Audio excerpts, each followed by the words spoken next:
La exégesis bíblica se basa en entender lo que el autor quiso decir realmente en su momento. Para poder penetrar en ese sentido, los exégetas deben valerse de fecha de narración del pasaje.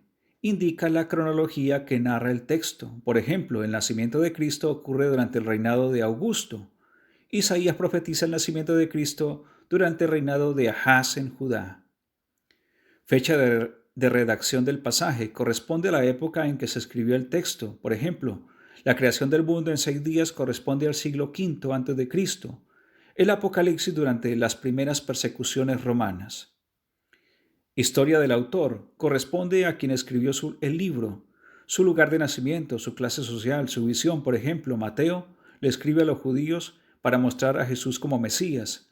El autor de la carta a los hebreos debía ser un sacerdote de Leví. Isaías era de clase adinerada. Formas literarias de la época. Es entender las formas típicas de narración de la época de redacción. Por ejemplo, el relato del diluvio es tomado de los poemas babilónicos y sumerios de un diluvio anterior. Lengua de escritura.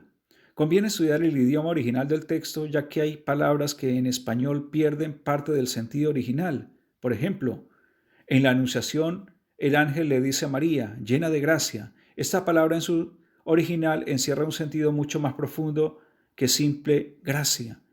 Con la exégesis no corremos el riesgo de hacer decir al texto lo que no quiso decir. La hermenéutica bíblica. Otra herramienta que poseemos es la hermenéutica. Es su oficio. Establecer el sentido de la Sagrada Escritura en toda la Biblia. Hallar en cada pasaje de la Biblia el sentido exacto del mismo. Proponer el sentido de la Biblia en forma adecuada a la verdad.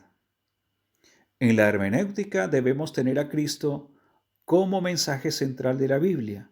Desde el Génesis al Apocalipsis, Jesús y el plan de salvación es la línea que atraviesa cada libro de la Biblia.